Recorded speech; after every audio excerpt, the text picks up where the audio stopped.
Coming up on Carolina News, a stabbing at a Pennsylvania high school lands 3 people in the ICU and 20 wounded. The juvenile went down a hallway and was flashing 2 knives around and injured the people. We have the latest on the situation and the teen in custody. Columbia Airport flight numbers are down. Find out why they're struggling. And with social media taking over, how much is too much to share on your profile? Also, see how just one swab of your cheek could save someone's life. You just kept thinking in your head, like, what's this little boy going through? He's 8 years old, and he's already been through more than I'd probably ever be in my entire life, so. Live from the capital city, Carolina News brings you your news first.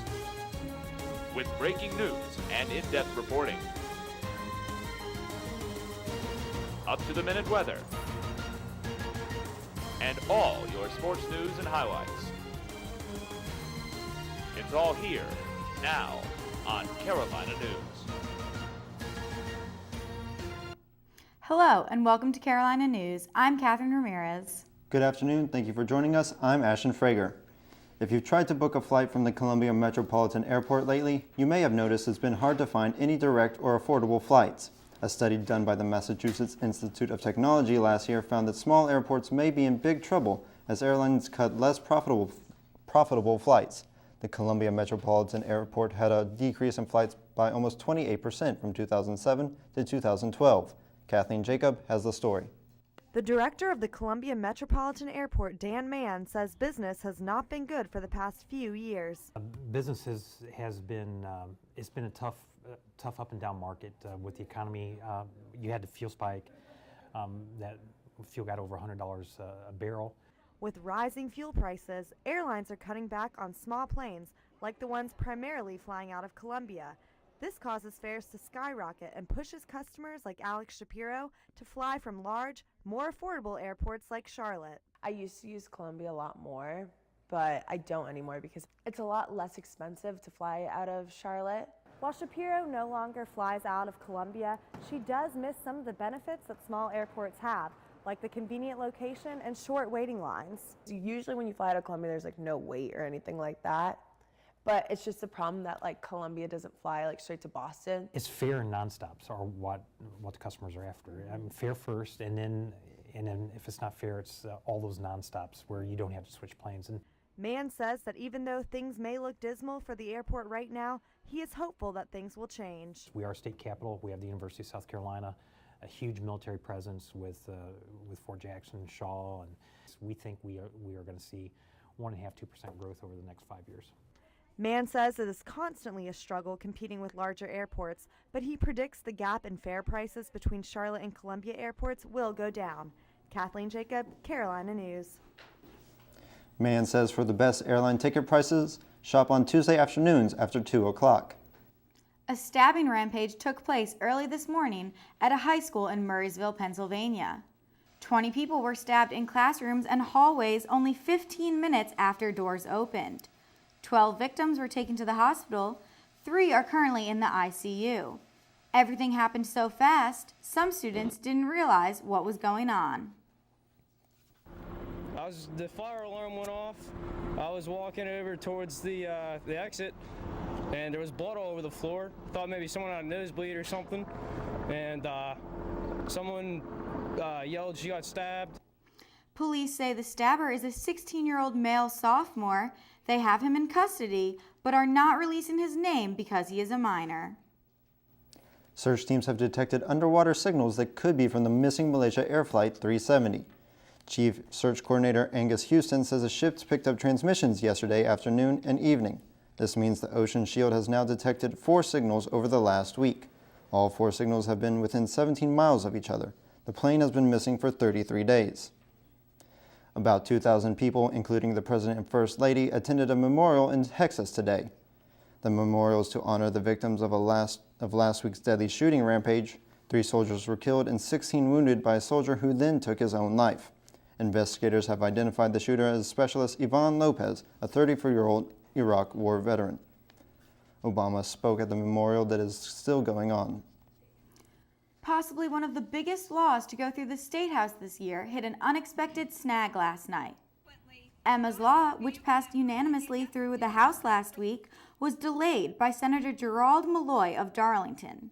The bill would require ignition interlock devices to first-time DUI offenders who were caught driving with a blood alcohol level of 0.15 or higher. Senator Malloy said that he just wants to give himself and the Senate a chance to review changes in the bill since it left the Senate last year. If the Senate changes the House version in any way, that likely could doom the bill's chances of becoming law. The bill would then have to clear numerous new legislative hurdles to be passed. It's official. A minor league baseball team is coming back to your city. Last night, on a slim 4-3 vote, Columbia City Council approved to hire Hardball Capital to bring a minor league team and stadium to the city. The vote has been the conclusion of an intense debate on whether or not building the stadium is financially responsible for the city, as it will cost taxpayers $29 million.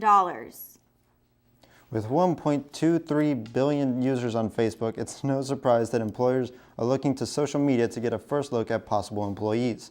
But what are these employers looking for when they check Facebook? Taylor Bingham find out how much of an impact social media can have on one's image. During her freshman year, Hamangi Dur was at a party with alcohol, but didn't think someone would post pictures of her on Facebook. Like someone just turned us in, like printed out our pictures from Facebook and sent it to the residence hall director. Like who took the pictures? We had no idea. What most people don't know is that Facebook's privacy policy states they cannot ensure that any information you share on Facebook will not become publicly available. This means that even employers can look at your Facebook page if your privacy settings are not set correctly. If you're going to be crazy enough to put yourself out on a website drinking alcohol at 18, 19, 20 years of age at a football game, wherever, and not think that an employer would look at that and say, that's an issue, then you need to open your eyes. Detective Chris Elliser talked to college students about how your actions on social media sites can now affect your future, such as applying for jobs. I would say they're looking for your flaws. He spoke with a school principal who was looking at 3 applications for a teaching position. He checked their Facebook page, and he said, I threw out the applications. So if college students applying for jobs need to watch what they post on their social media sites, what about graduates who are already employed? Does it matter what they post on social media? We're kind of under a microscope, as we should be, and it's important for us to have appropriate social media and be careful what we post because principals are looking at it, administrators, teachers, and your students' parents. Andrea Lane is a 2nd grade teacher and says keeping your social media clean at all times is a must. Political campaign manager Ryan Gillespie says politics have now turned to social media. Every day when I go to work, the first thing I do is look at every candidate and every candidate supporters and see what they've tweeted, they've put on Facebook. Ryan says your image on social media to future employers is their first impression of you. Be careful, have fun, do whatever you want to do, but whatever goes online is online forever. It's very real, y'all. Detective Elliser says his biggest piece of advice is not to put anything on social media that you wouldn't want anyone else to see. Taylor Bingham, Carolina News. If you don't want to be searchable on Facebook, make sure that you check and change all of your privacy settings. And we've got sunshine outside right now. Miranda, how long is that going to last? Oh, it's looking so good out there. I almost don't want to tell you. Take a look at Lake Murray out here. If you were so lucky that you got to go outside and go boating today on a Wednesday, you're in good shape. But looks like the sun is going to be sticking around the Midlands for a little bit. I'll let you guys know a little bit later in my forecast, but I'm hoping that you did get to go outside and enjoy this nice weather. I'm going to let these guys tell you a little bit more what's going on in the Midlands today, though. The Edisto River, which flows through Orangeburg, South Carolina, has been rated the 6th most endangered U.S. waterway. The South Fork of the river is down to only a trickle when rainfall is scarce due to irrigation by large farms. One farm planned to take 9.6 billion gallons of water from the river each year, but after conservative efforts, the numbers were sharply reduced. But they could still take 35% of the river's flow during dry periods. American Rivers, headquartered in Washington, D.C., plans on helping to protect and restore the river. Every 4 minutes, someone is diagnosed with a blood cancer. Our Amanda Bishop talked with one student who says for him, being a match meant saving a life. The Arnold School of Public Health hosted a bone marrow drive today, helping students to be the match.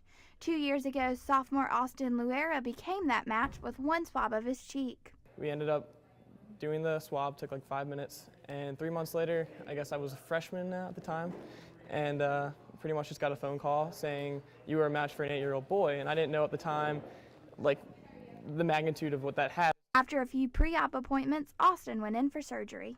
Pretty much they do 2 incisions in like the back of your pelvic, I think it's the ilium or ischium, I forget which one. They do 2 incisions to the skin, but they do 15 holes on each, punctures in the bone on each side, so a total of 30. And I forget how many milliliters they get, like 1,000 or something like that, milliliters of bone marrow. Becoming a donor is quick and easy. All you have to do is walk in, sit down, fill out some paperwork, and swab your cheek. And the cheek swab will be put into a registry, an online registry, where doctors who can monitor that registry every day can look for matches for bone marrow transplants for their patients. One quick swab is all it took to save the life of an 8-year-old boy. Like an average 15 minutes out of your life saves someone's life. Amanda Bishop, Carolina News. If you would like to be a match, the organization will be back on USC's campus next week. It's such a great opportunity to help someone that you don't even know. Yeah, students should definitely take advantage of that opportunity. And coming up next, gas prices are up across the state. Find out if they're predicted to drop back down. And having a hard time subleasing? Find out what to look out for so you don't get scammed. Never look a howler monkey in the eye. Fried ants are delicious. House Minority Leader Todd Rutherford announced that the Put Patients First Act, which would legalize medical marijuana, will be a referendum question on the upcoming Democratic ballot. Various patients and supporters spoke at the press conference, telling stories about how medical marijuana has helped or would have helped them or their loved ones.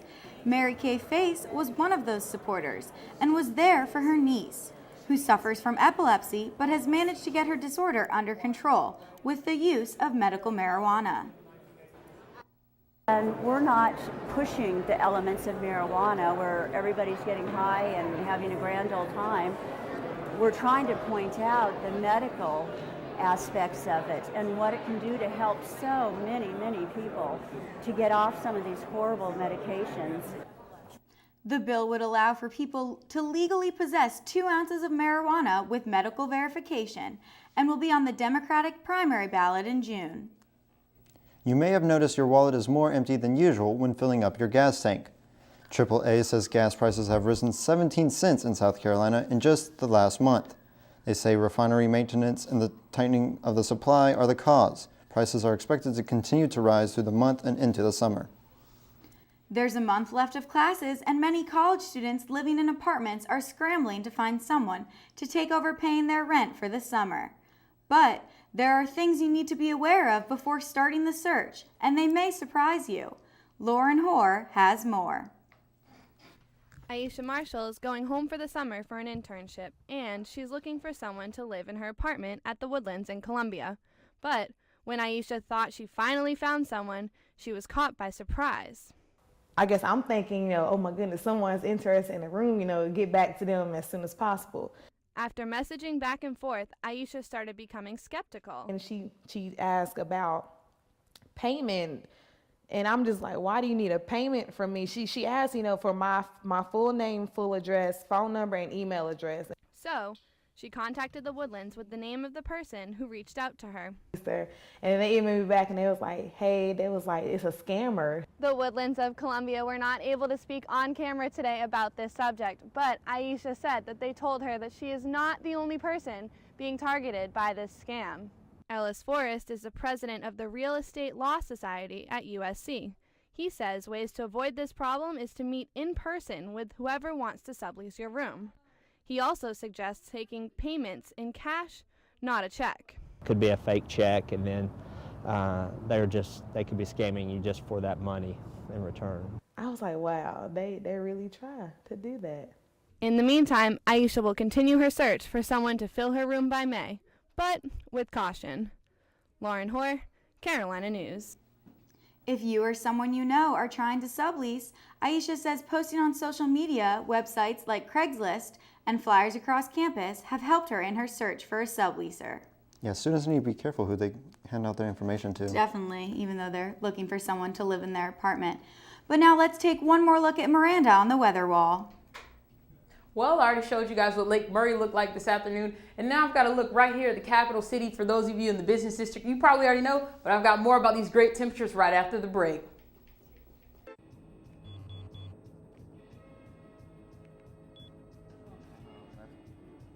We have Miranda here with the weather.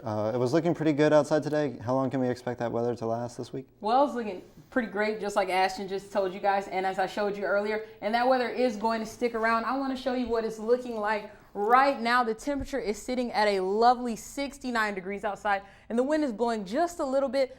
The humidity is at 35%, but hey, that's not too bad for South Carolina. If we take a look at our temperatures around the state, they're going to be 68 in Aiken and 74 along the coast, 67 up here in Myrtle Beach. So not too bad outside all over the state. Now, if you're wondering why our temperatures are looking so great, it's because we had some high pressure fronts move through that knocked all that nasty weather that came through just a few days ago. And now there's nothing here. We have some high pressure fronts, or we have some high pressure systems over here and a low pressure system, but we don't have to worry about that for a few days.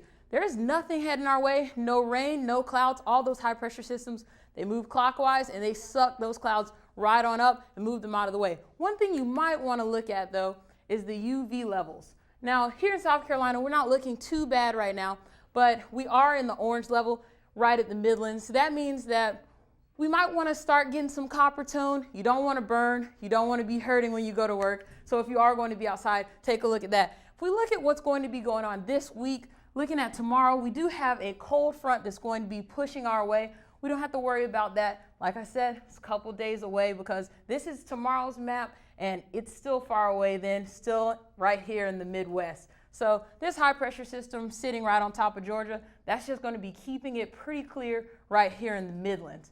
If we look at what tonight's going to be looking like, it's 55 in Charleston, 50 in Myrtle Beach, and 48 right here in the Midlands. Going to be partly cloudy tonight, and the sun's going to be setting at 7:51 today. It's going to be a waxing gibbous moon for those of you who like to follow that. Hey, something to look at. And then tomorrow it's going to be sunny, 79 in Columbia, 78 in Aiken, and 71 in Charleston. As far as the 5-day goes, not even Yoko Ono could mess up this forecast because here comes the sun. 4 days of it, 76 degrees Thursday, high of 79 on Friday, and 82 on Saturday. Sunday is going to be 84. Monday we have some rain. Still going to be pretty hot though. It's going to be a little weird on Monday with a 40% chance of rain that day. Well, it's great to see those warm temperatures, and I definitely will bring my sunscreen with me. Oh yeah. You're going to want to get your tan on, but be safe. Yep. And coming up next in sports, South Carolina baseball bounces back against Furman last night after losing last weekend's series. But what happens after the game is the real win of the night.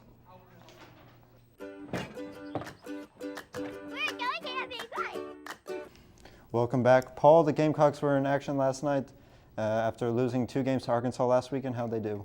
Yeah, well, they were at Fluor Field taking on Furman, and they definitely had the upper hand over there. Fluor Field is the home of the minor league baseball team, the Greenville Drive, while Furman plays usually at a stadium on campus. But anytime South Carolina comes to town, Furman moves the game to the minor league park because so many USC fans show up. So many that despite being the away team, the Gamecocks really have the home ground advantage. And that advantage translates onto the diamond too. Top of the 7th, and the Gamecocks are already up 7-2 when Kyle Martin drives in Marcus Mooney for his 4th RBI of the night. Connor Bright also tacks on a 2-out RBI, bringing the game to its final score of 9-2 Gamecocks.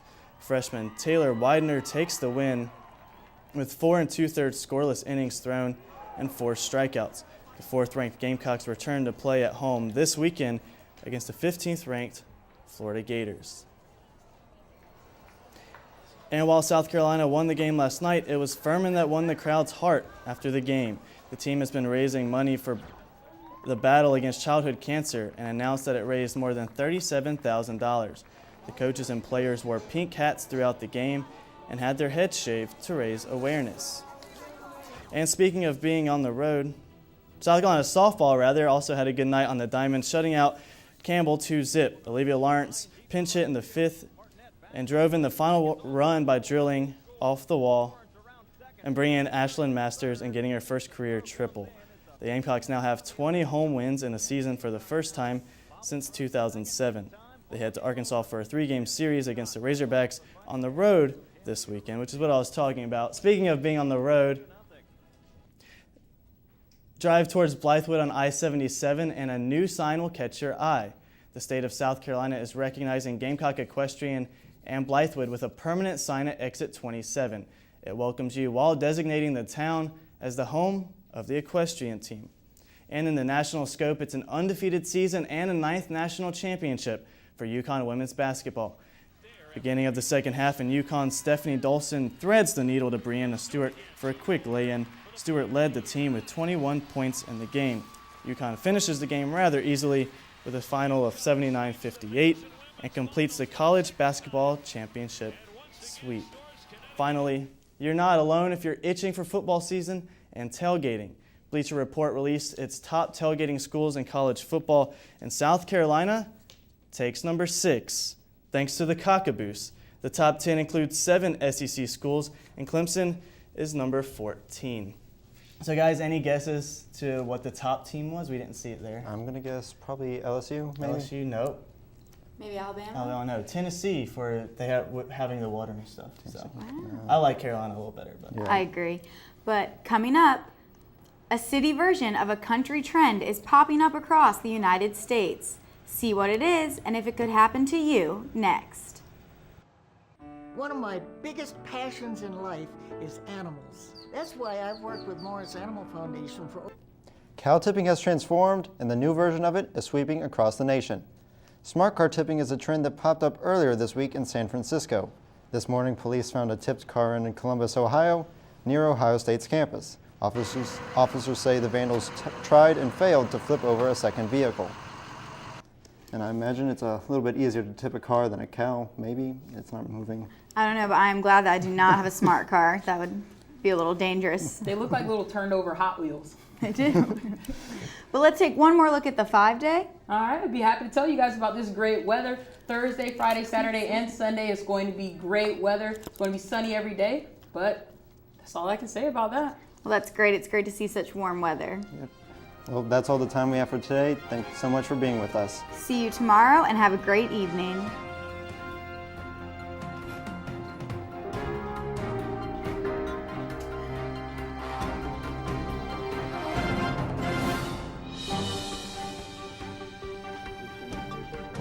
Have you heard?